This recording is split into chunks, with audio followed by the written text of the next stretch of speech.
Seolah manusia bangun perlahan dari kegelapan, menemukan api, lalu roda, lalu pertanian, lalu kota, lalu negara. Masalahnya, jejak yang tertinggal tidak mengikuti alur itu. Banyak bagian yang terlalu rapi, terlalu cepat, terlalu matang untuk sebuah spesies yang baru belajar. Di titik inilah kisah Anunnaki berhenti terdengar seperti dongeng dan mulai terasa seperti catatan yang salah baca.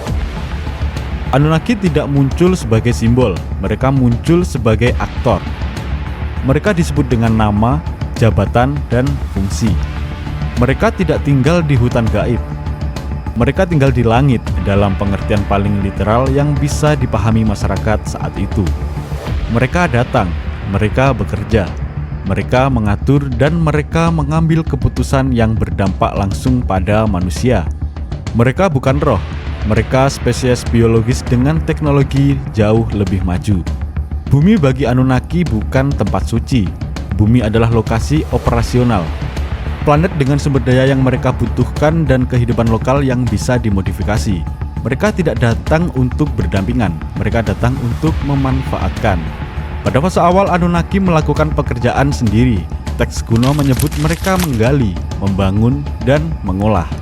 Tapi semakin lama beban itu menjadi masalah. Lingkungan bumi menjadi tidak ramah, waktu terlalu mahal, jumlah mereka terbatas. Setiap proyek besar selalu menghadapi titik yang sama. Efisiensi. Solusi yang mereka ambil bukan mesin penuh otomatis, solusinya adalah kehidupan. Manusia bukan diciptakan dari ketiadaan. Spesies primata lokal sudah ada. Yang dilakukan Anunnaki adalah memodifikasi.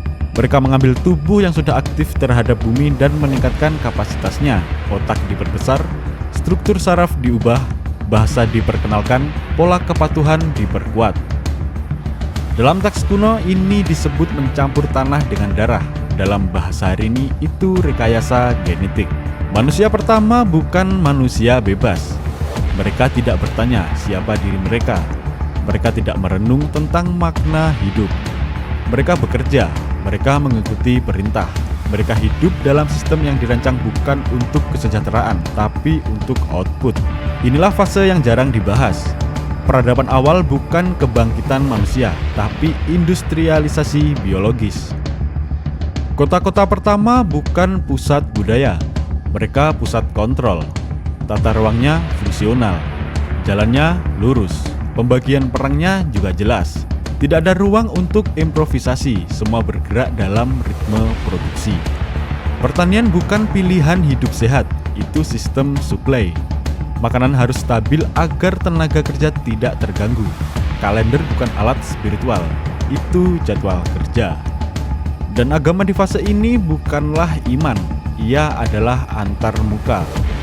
Anunnaki tidak perlu menjelaskan teknologi mereka, manusia tidak akan mengerti. Yang mereka butuhkan adalah kepatuhan. Maka hubungan itu dibingkai secara psikologis. Makhluk yang turun dari langit dengan kemampuan di luar logika otomatis ditempatkan di posisi tertinggi dalam struktur mental manusia. Bukan karena dipaksa, tapi karena perbedaan kekuatan terlalu besar. Manusia menyembah bukan karena diajari, mereka menyembah karena tidak punya kategori lain untuk memahami apa yang mereka lihat. Untuk waktu yang lama, sistem ini stabil, produksi berjalan, manusia berkembang biak, infrastruktur bertambah. Anunnaki mendapat apa yang mereka butuhkan. Masalah muncul ketika efek samping mulai terlihat. Manusia berkembang lebih jauh dari yang diprediksi. Otak yang dimodifikasi terus beradaptasi. Bahasa berkembang menjadi simbol, simbol menjadi ide, dan ide menjadi ambisi.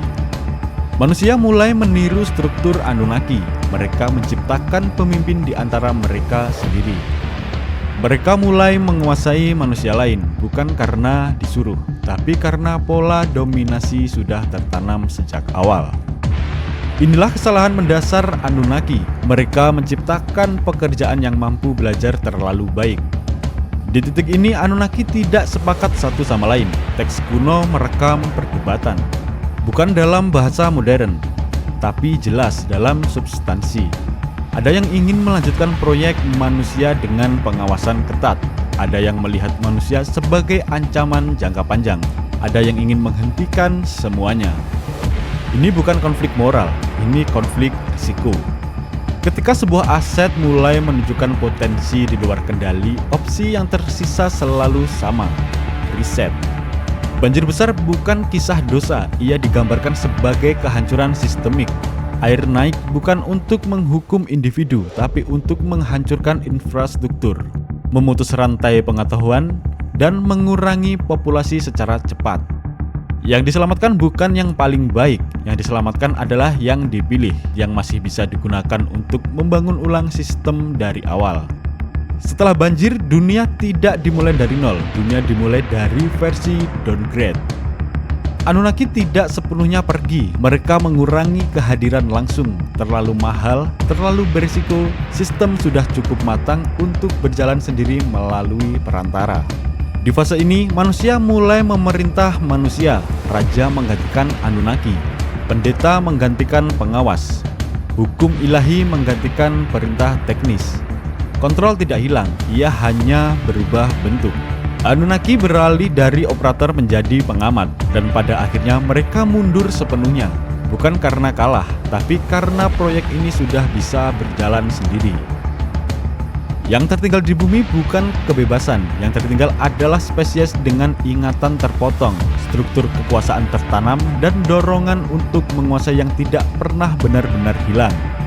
Sejak saat itu, pola yang sama terus berulang. Peradaban tumbuh, teknologi meningkat, kekuasaan terpusat, ketimpangan melebar, lalu runtuh. Selalu runtuh di puncaknya ketika teknologi melampaui kedewasaan sosial. Mesir, Sumeria, Maya, dan masih banyak lagi. Jejaknya sama, kemajuan tiba-tiba, pengetahuan yang terlalu matang, lalu kehancuran yang tidak sepenuhnya dijelaskan. Hari ini manusia berada di titik yang sangat familiar. Manusia mulai mengedit gen, manusia mulai menciptakan kecerdasan buatan, manusia mulai berbicara tentang efisiensi hidup, manusia mulai memperlakukan manusia lain sebagai aset. Tanpa sadar, manusia sedang mengulang peran Anunnaki. Dan disinilah kisah ini berhenti menjadi cerita tentang masa lalu. Ia berubah menjadi peringatan. Jika Anunnaki pernah menciptakan manusia untuk bekerja, lalu meninggalkannya ketika risiko terlalu besar, maka pertanyaan yang tersisa bukan tentang alien. Pertanyaannya sederhana dan tidak nyaman. Ketika manusia selesai menciptakan bentuk kehidupan baru yang lebih cerdas, lebih cepat, dan lebih efisien dari dirinya sendiri, apakah manusia akan disebut pencipta atau hanya fase awal yang kemudian dianggap gagal dan layak ditinggalkan? Kisah Anunnaki tidak meminta dipercaya, ia hanya meminta dibaca ulang tanpa romantisasi, tanpa rasa aman. Karena mungkin yang paling menakutkan dari kisah ini bukan bahwa manusia pernah diciptakan sebagai budak. Yang paling menakutkan adalah kemungkinan bahwa manusia tidak pernah berhenti menjadi alat, hanya berganti tuan. Dan sekarang bahkan sedang menciptakan tuan berikutnya dengan tangannya sendiri.